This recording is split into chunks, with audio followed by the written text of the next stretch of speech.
I can give you a brief overview then of what the project's about. It worked very well last time when it was kind of interactive and you could stop me anytime and ask a question throughout.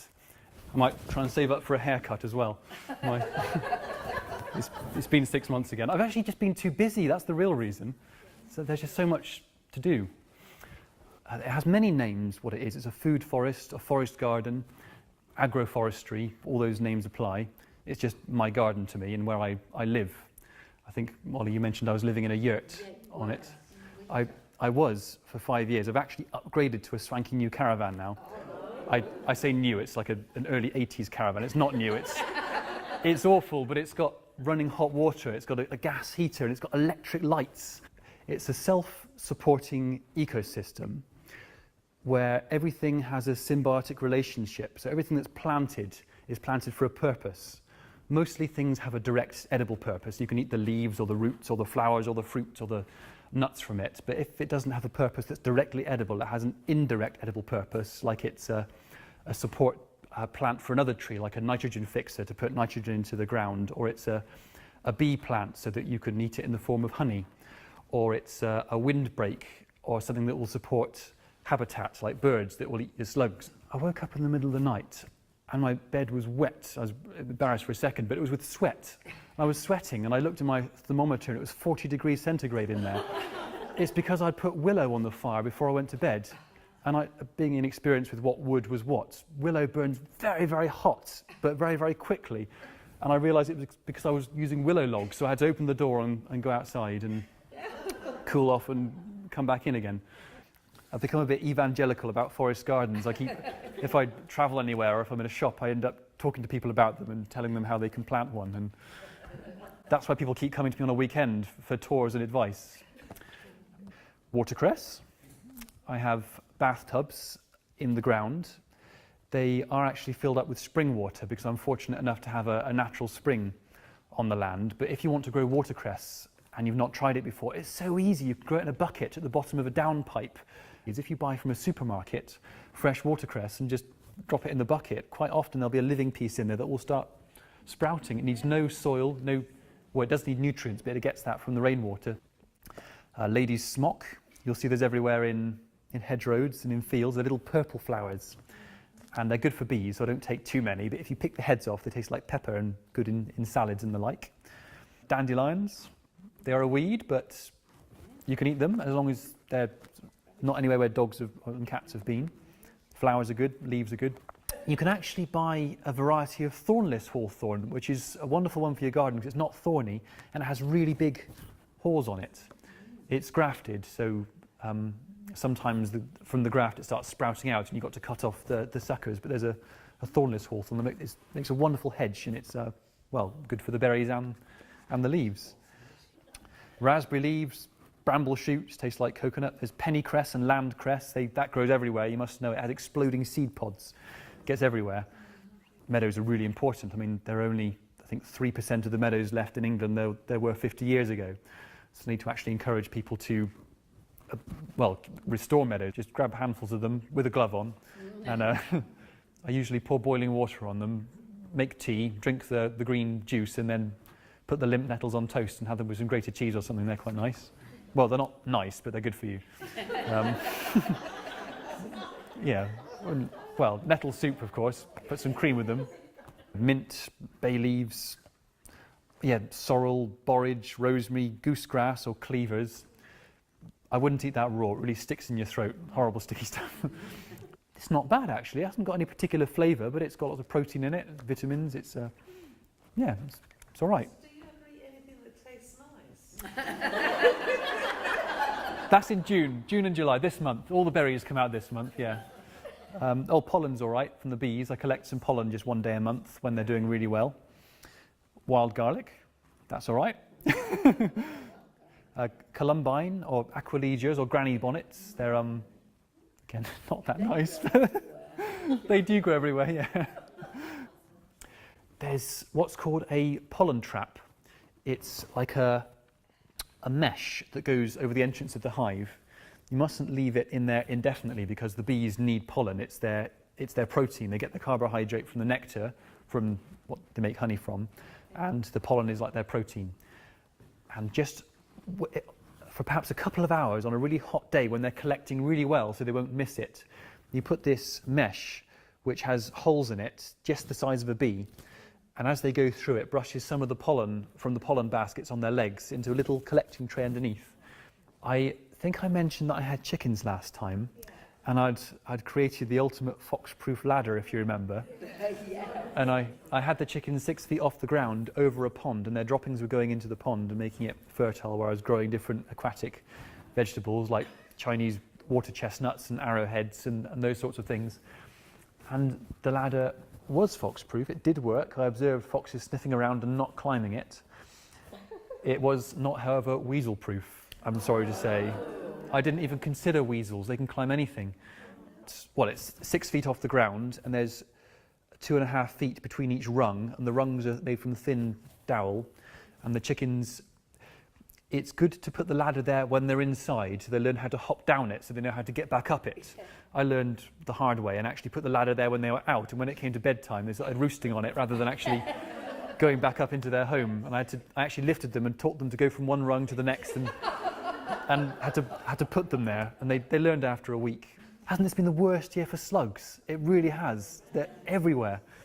I planted 13 pumpkins a few weeks ago, and in the morning I thought, I'll deal with the slug problem tomorrow, I'll do something about it. And there was one left in the morning. I ate 12 quite big pumpkin plants overnight.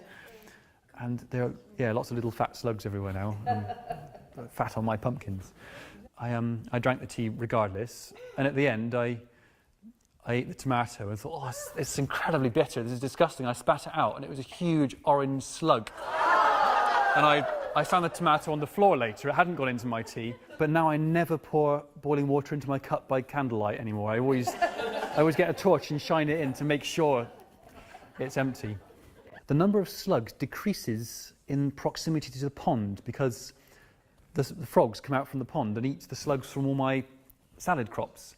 And I wanted to find a way to get the frogs to come further out to eat all the slugs from the vegetables that were, a good few yards away from the pond. And I found a way to do it in that near the edge of each plot, I put a little pile of rocks, and that gives the frogs a place to shelter when they're not busy slug eating and when it's dry.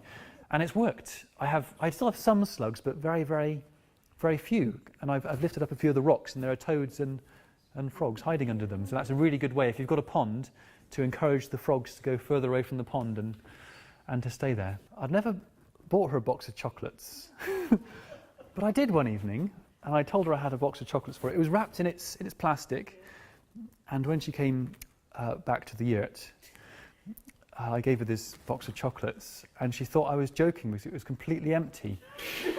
And the plastic hadn't been unwrapped, but there was a little hole in the corner. And just the few hours I'd gone into Bath to collect her and come back, the mice must have taken every single chocolate out of this box. But I didn't find out what they did with them until the next morning when I went to put my Wellington boots on. And it was like Christmas morning. My Wellington boots were full of chocolates.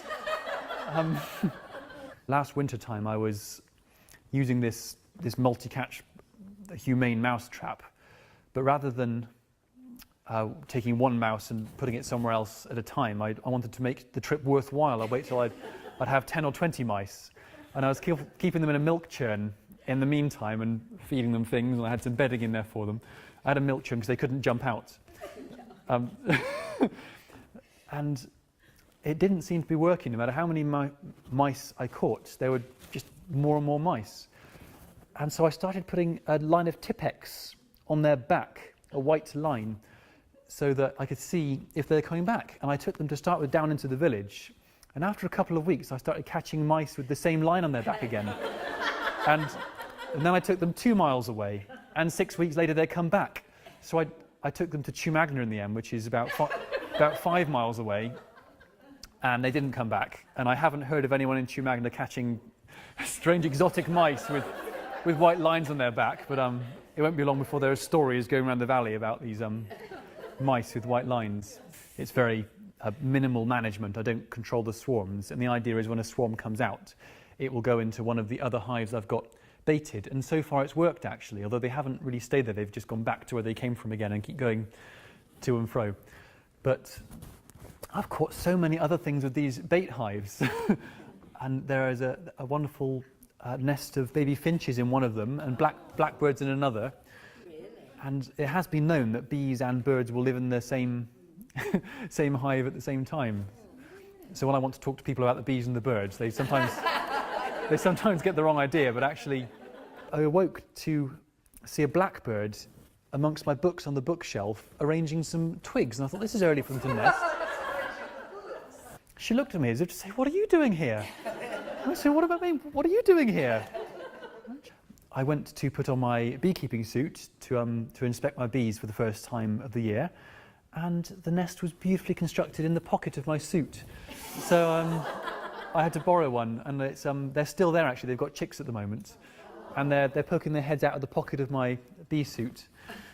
A grapevine growing over the top. I've got 2 lemon trees, a peach tree. If you want to grow a peach tree in a greenhouse, Peregrine is a good one, Peregrine peach. They're really prolific fruiters and they take very little maintenance. They're very, very good. You just plant this big seed from the middle of the peach. Well, if you planted the seed, you'd get a wildling, and the fruits would be like the original wild peaches, they'd be tiny. You would get a peach tree, but the fruits wouldn't be nice and big. Do you ever find if you put an avocado stone on your compost and you're turning it over, it might start sprouting because of the warmth? And you could put those in a pot. And quite a few people grow avocados and they wait and wait and wait for the fruit, and the fruit never comes. And it's because avocados are male and female. And you need, and most of them are female, and you need to grow quite a few to make sure you have a male amongst them. But you can't tell if they're male for about 5 years. You do know the size of an avocado tree, don't you? Well, I know the size they can grow up to. You need to keep cutting the top off so it doesn't push the glass out the top of your greenhouse. I thought it was going to be hundreds of pounds, which it might have been, but as I was talking about before the gift economy, I said, well, what can I do in exchange for hiring this mini digger? And this chap said, well, I'll do the work for you for free, but you've got to take this horse off my hands. They're so stubborn, aren't they, Shetlands? Really? It seems the smaller the horse, the more stubborn they are. And do you know the preserving properties of juniper berries? It's well, that's the problem. Yeah, that's the problem is everything tastes like gin that you preserve with the juniper berries. If you put a glass of water on your kitchen unit and put a few fresh berries in it, you can drink it 6 months later, it's fine. And so I tried that last year with my tomatoes. I put a few tomatoes in a Kilner jar, topped it up with spring water, put some juniper berries in the top. And yes, a year later, had tomatoes, they looked fine, tasted like gin. I don't know, any ideas how to stop them tasting like gin? Could paint in that, maybe, yeah. It works well, but it's the flavour is compromised somewhat. Who was? Really? He's, despite his strangeness, he's got a few good things to say, hasn't he? Well, like myself. They put their toilet waste in a barrel and it heats up in the sun. They collect the methane from it and use it to cook with. This is a tiny bit more sophisticated in the fact that it uses 2 barrels. It's I don't use toilet waste, I just use kitchen scraps and peelings and grass cuttings and anything that's going to rot, like in a compost heap. But the great thing is you get compost from it anyway, but you just take the gas off in the meantime. You can see it because the barrel raises up as it starts filling with gas, it gets higher and higher, and then if I put a breeze block on top, that creates gas pressure. I connect a hose to the tap of the water butt and put that into a cooker. Biogas, is about 60% carbon dioxide and only 40% methane, so it does burn with a horrible dirty yellow flame and makes your pots black. But all it would need is a slight modification to get rid of the carbon dioxide, and that would be bubbling it through water or putting it through some swarfs of metal shavings. That would absorb the carbon dioxide. But if you're interested in making one for fun, or you know anyone who wants to, there are plans on the internet. So I've got electric from solar panels, although I need to get a few more panels because in the winter months I've really got to ration my power. I have to choose between charging my telephone or listening to an episode on Radio 4 of The Archers or something. I can't do both. It's because they use tons and tons of de-icer in the wintertime. And that was running off on the runways onto the land, and nothing was growing miles and miles around the airports. It was getting into the waterways. But because of the resilience of the whole system, if one crop fails, there's always another one to take its place. I miss having the internet. I have the internet through my mobile telephone, but the signal's very poor, and I feel a little bit out of touch. Yeah, I was washing by heating up kettles of hot water on the wood-burning stove and standing in a bowl and scrubbing the Victorian way.